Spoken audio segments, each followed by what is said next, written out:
Have you ever stopped, truly stopped, to remember all that God has done for you? Have you taken a moment today to quietly whisper in your heart, Lord, I remember? If someone were to ask you, who is Jesus Christ to you, how would you respond? Would you pause? Would you hesitate? Or would your heart overflow with testimony? If someone were to ask you, what has God done for you, how would you answer? I often imagine if we could walk through the pages of Scripture and ask the saints of old the same question.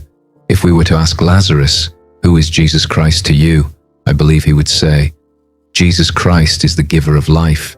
He can speak life into what is dead. He can speak into a lifeless situation, and suddenly, hope rises again.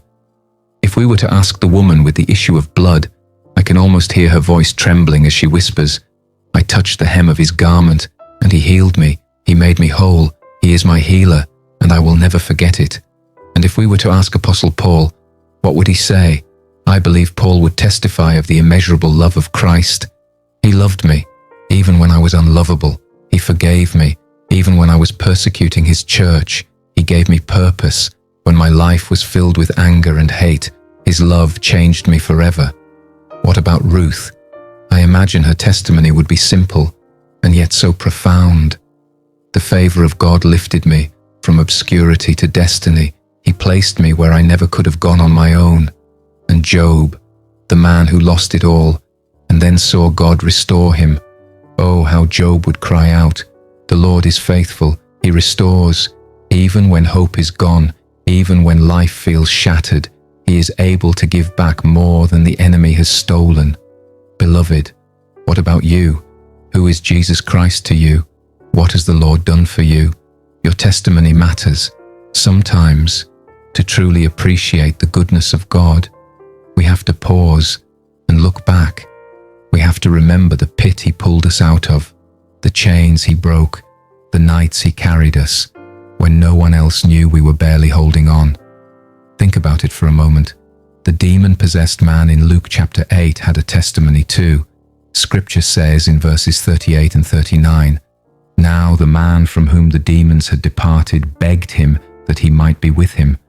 But Jesus sent him away, saying, Return to your own house and tell what great things God has done for you. And he went his way and proclaimed throughout the whole city what great things Jesus had done for him. Why did Jesus send him to tell his story? Because your testimony can set someone else free. Your story can lift someone else's faith. Your story can be the very thing that reminds another heart. God still moves.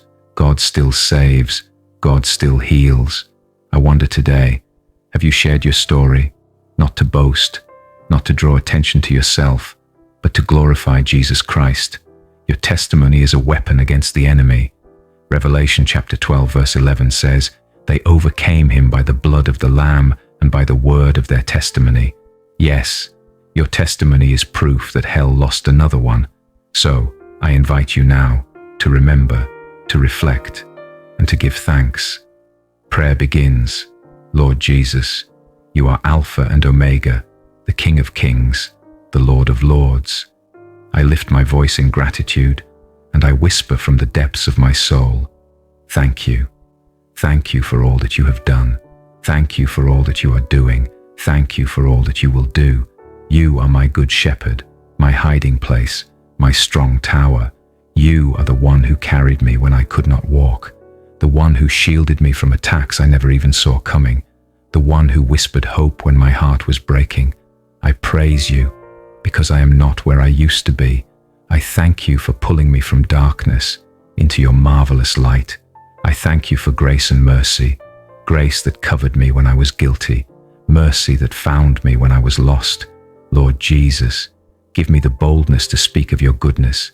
Give me the courage to share my testimony, not for my glory, but so that others may know you are real, you are faithful, you are alive.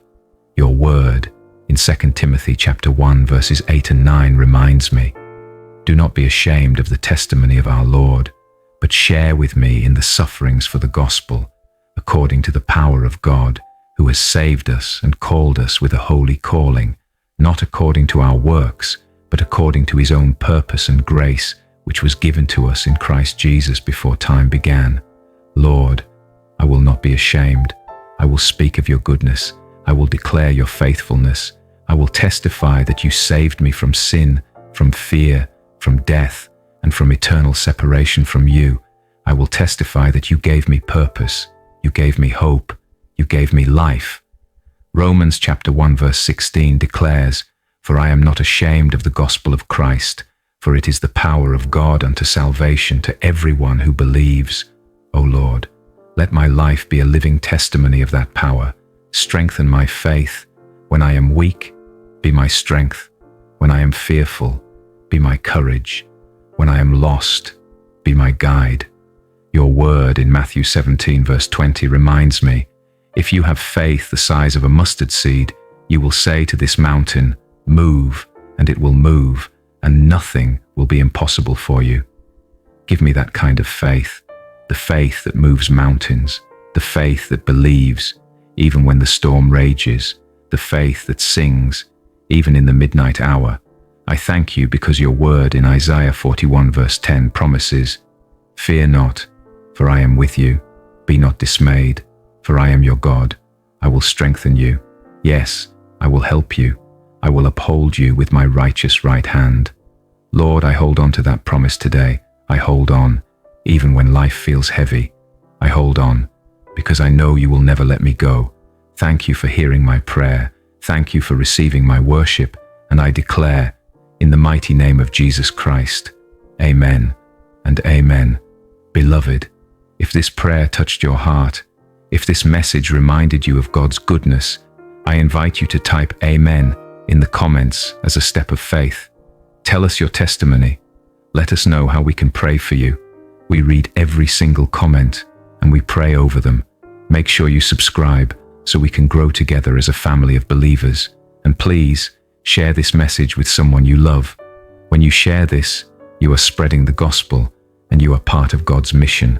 May the grace and peace of our Lord Jesus Christ be with you today and always. Go in his strength, walk in his victory, and live as a testimony that Jesus Christ is Lord.